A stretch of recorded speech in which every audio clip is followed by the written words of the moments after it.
하나님의 말씀을 살지 못함으로 우리가 저지른 죄로 말미암아 나타나는 부끄러움과 슬픔과 두려움이라는 거예요. 그래서 이 두려움과 슬픔과 부끄러움에 대한 깊이와 넓이에 대한 규칙은 없다고 그랬어요. 다양하다는 거죠.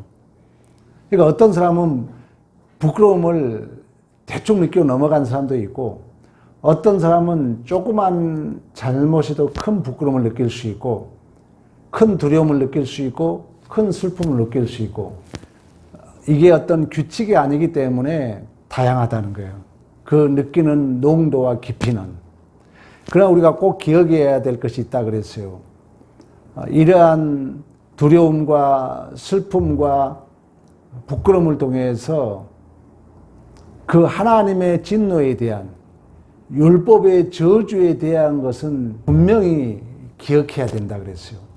그래서 그것을 충분히 자각할 만큼 충분히 부끄러워해야 되고, 충분히 두려워해야 되고, 충분히 슬퍼해야 된다는 거예요. 그 율법의 저주가 얼마나 무서운가, 하나님의 진노가 얼마나 무서운가, 충분한 그 두려움, 부끄러움, 슬픔을 내가 자각해야 된다는 거예요. 그리고 이러한 죄로 인한 부끄러움과 두려움과 슬픔에 대해서 거기서 해방할 길은 예수 그리스도의 복음 외에는 다른 방법이 없다는 거예요. 그리고 하나님께서는 다른 방법을 준 적이 없는 줄로 믿습니다. 여기에 대한 분명하고 충분한 이해와 결심이 있어야 된다는 거예요. 그래서 회심의 결과는, 회개의 결과는 그런 분명한 결심과 분명한 이해가 있을 때만이 예수를 닮은 하나님의 거룩하심으로 기결된다. 이것이 우리가 지난 금요일 기도회 때 했던 내용입니다. 오늘은 이제 뭐냐면은 그러한 회심의 작업은 예수 그리스도를 통하여 완성된다는 것입니다. 예수 그리스도에 의한 구속과 의와 구원에 관련된 복음의 고유하고 독특한 성령의 사역은 복음을 들으면은 하나님에 대한 믿음을 성령이 발생시킨다 그래요. 발생. 그러니까 복음을 들으면은 내 안에 믿음을 발생시키신 분 성령이 한다는 거예요. 성령이.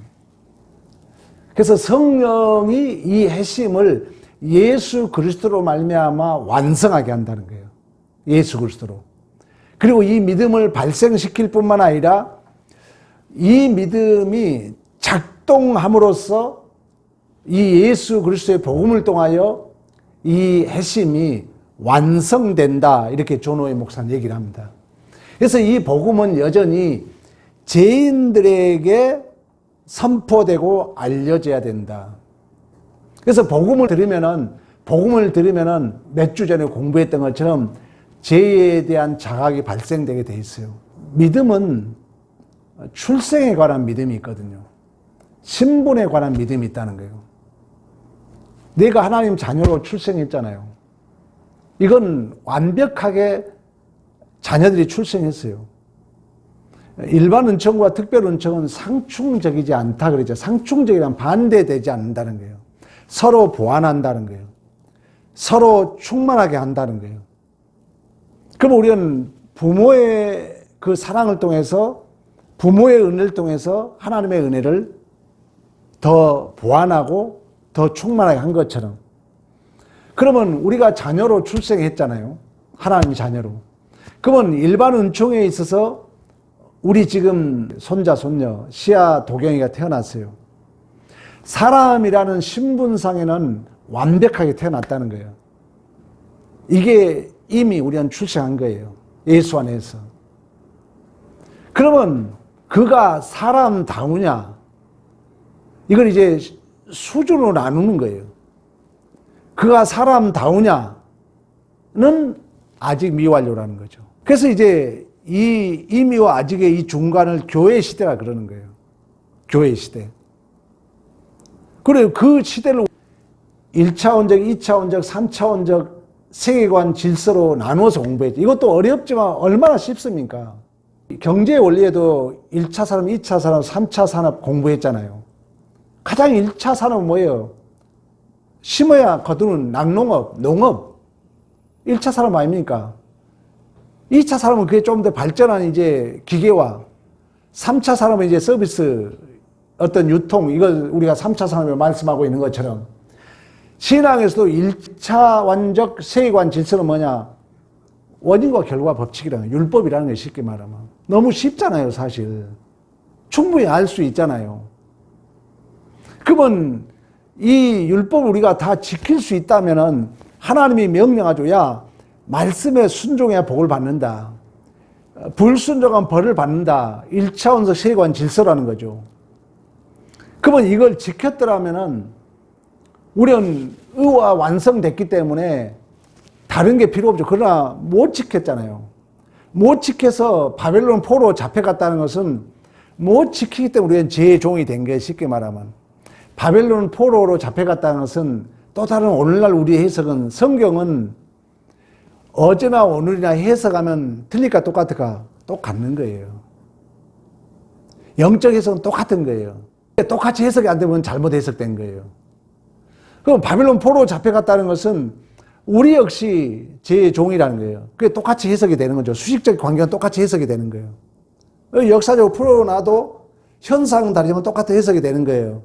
왜? 하나님과 인간과의 관계이기 때문에. 그래서 이제 종으로 끌려갔는데 2차원적 세계관 질서는 하나님이 은혜, 쉽게 말하면 너희들은 스스로 지킬 수 없으니까 내가 은혜로 구원해 줄게. 너희들 기적으로 구원해 줄게. 하나님의 능력으로 구원해 줄게. 2차원적 세계관 질서라는 거예요. 문제는 뭐냐? 그러면 이제 2차원적 세계관 질서 속에 이제 다시 돌아왔어. 이제 3차원 세계관 질서에 왔어. 여러분이 생각해봐. 여러분이 그렇게 구원 받았잖아요. 그러면 내가 구원 받았으면 실수 한 번도 안 합니까? 하잖아요. 그러면 3차원적 세계관 질서는 뭐냐? 이제 말을 안 들어가지고 포로로 잡혀갔어. 하나님의 은혜로 이제 돌아왔어. 돌아왔으면 3차원적 세계관 질서는 쉽게 말하면 책임과 자유라는 거예요. 그러면 1, 2차 이 율법과 은혜를 경험하고 이 자리에 왔으면 내가 이제 율법을 자유롭게 지킬 만한 실력이 있어야 된다는 거예요. 내가 율법을 지킬 만한 책임을 내가 감당해야 된다는 거예요.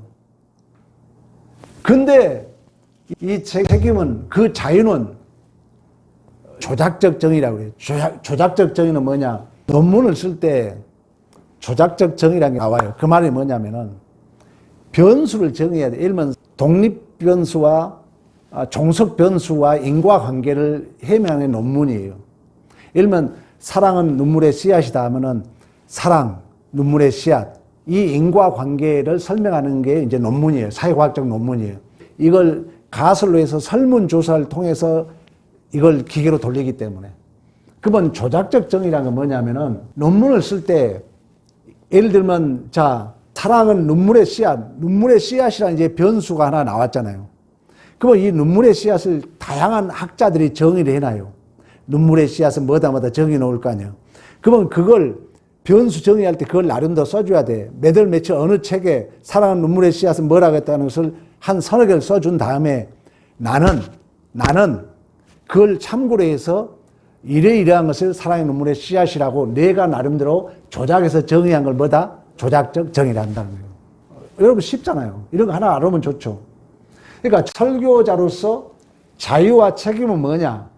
내가 스스로 선을 분별하고 선택하고 감당할 실력이다. 나 이렇게 조작적 정의를 내린 거예요. 설교자로서.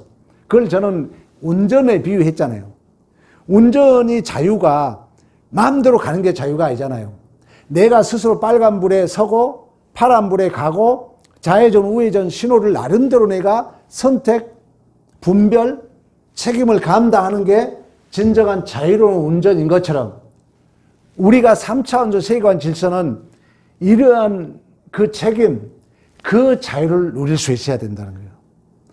근데 이게 기계적으로 한 번에 뚝딱 되지 않는다는 게 문제가 있다는 거예요. 강사 운전면허증 몇 번 떨어졌어요?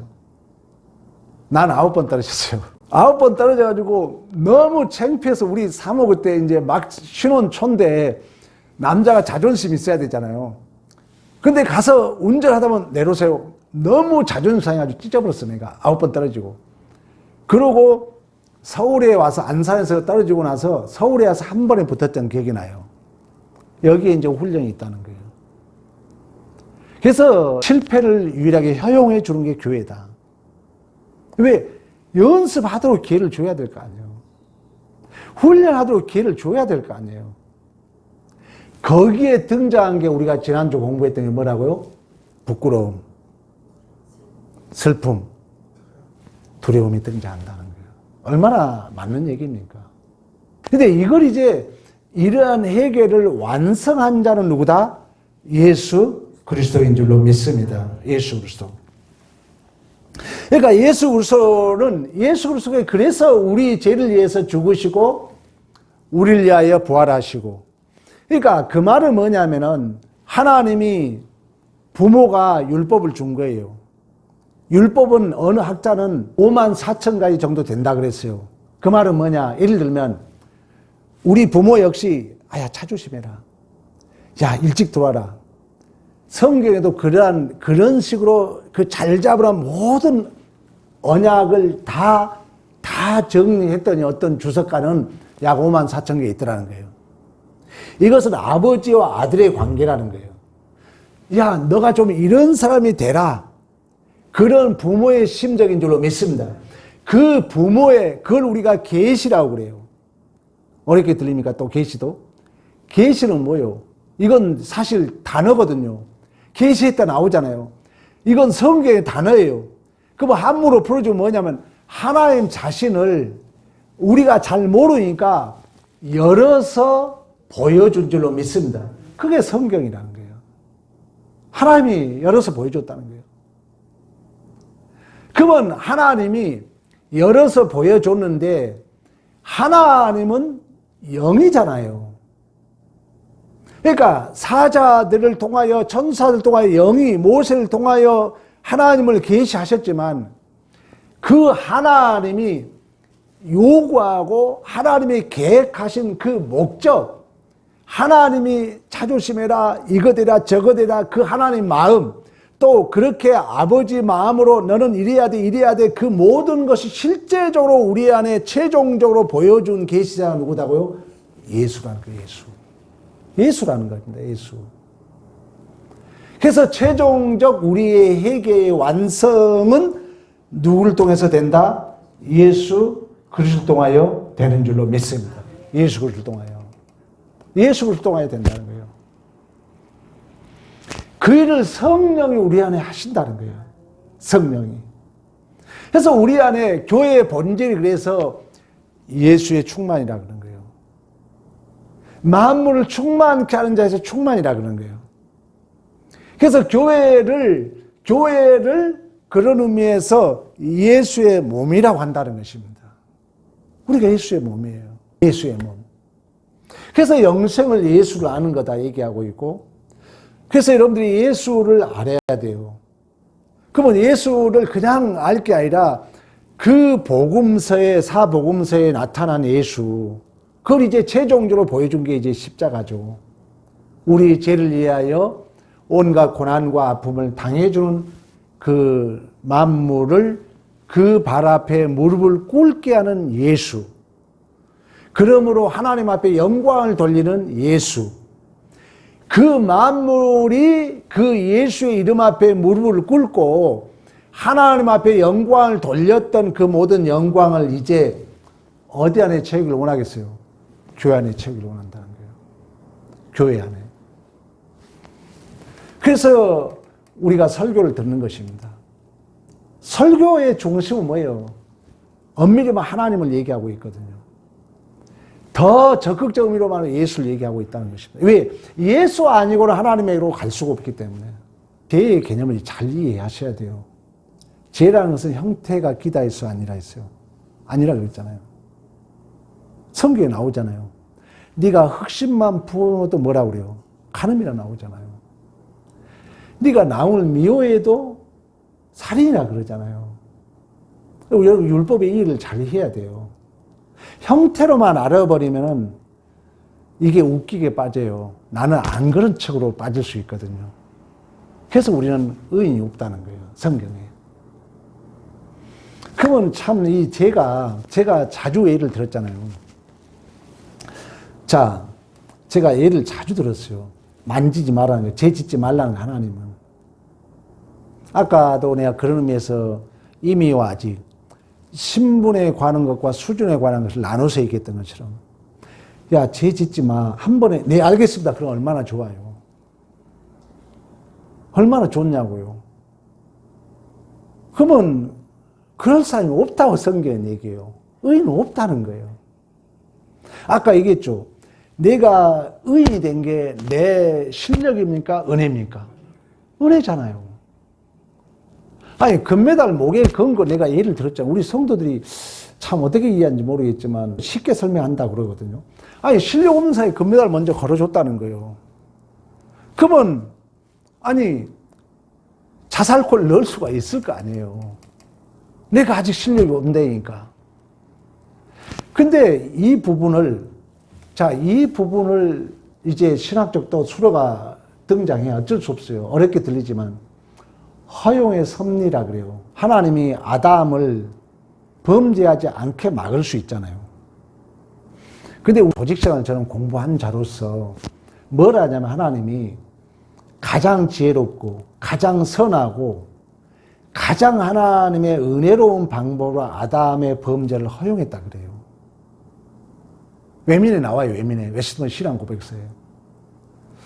자, 그렇게 이제 해석이 되면은 여러분 주위에 사실 여러 가지 그런 어떤 문제들이 그 연약함들이 있죠. 이제 반복되면은 자, 금메달 나는 목에 걸었다는 거죠. 목에 건 자가 계속 자살골 넣어. 그 사람은 엄밀히 말하면 금메달이 목에 걸었다는 것은 형태로 보여요, 안 보여요? 안 보여. 하나님이 나를 칭해줬다 그러기 때문에. 그러나 의지, 지향성을 보면 안다는 거예요. 내가 금메달을 목에 걸었는데 계속 자살골만 넣고 있다면 그 사람은 금메달을 목에 건 거예요, 못 건 거예요? 못 거예요. 그 사람은 불택자로 보는 거예요. 그 사람은. 그러나 택자는 하나님과 유기적 관계가 있거든요. 그리고 성령이 내 안에 신적 확증을 내조하거든요. 그래서 하나님은 이 죄의 문제를 여러분들이 꼭 기억해야 돼요. 교회는 그래서 의인이 온 교회라 누가 봐야 돼요? 죄인이 오는 거예요. 단번에 의인이 될 수 없기 때문에 가장 중요한 교회에 오게 하는 게 구원이에요. 왜? 교회가 예수의 몸이니까. 그러니까 내가 어떤 그 사람이 죄인이라 할지라도 교회에 오게 하고 교회에 머무르게 하는 게 우리의 책임이라는 거예요. 왜? 교회에 머물러 있으면 성령이 그를 붙들기 때문에 반드시 하나님이 성령이 우리 안에 신적 확정을 내조하기 때문에 실패함 없이 그를 의인으로 만들어 가실 줄로 믿습니다. 아까 허용의 문제가 그렇다는 거예요. 우리가 지금 오늘이 이제 마지막인데 회개에 대한 내용에 이 존 오웨이 목사는 구체적으로 누구 예를 든다 그랬어요? 어거스틴 기억나죠? 어거스틴 기억나죠? 제가 얘기했잖아요. 그러니까 이 존 오웨이 목사는 구체적으로 어거스틴을 여기에 제목으로 걸어놨어요. 그 6장이 뭐냐? 어거스틴의 신뢰를 통한 회심의 방법이라고 그랬어요. 그러니까 어거스틴이 가톨릭에서는 성 어거스틴이라고 그러잖아요. 성사를 붙이면 안 되거든요. 그 정도로 어거스틴은 교회의 중요한 하나의 어떤 트렌드로 등장을 해요. 그러니까 어거스틴이 만이교에 빠졌다는 거예요. 그러면 우리가 보기에는 그래서 그런 얘기 했잖아요. 바울이 되기 전에 사울 시대의 스데반과 관계 속에서 그 현상만 본다면은 여러분 어떻게 생각하겠어요?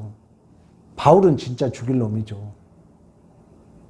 그런 것처럼 어거스틴도 만이교회 복 받고 수없는 경고와 우리 다 공부했잖아요.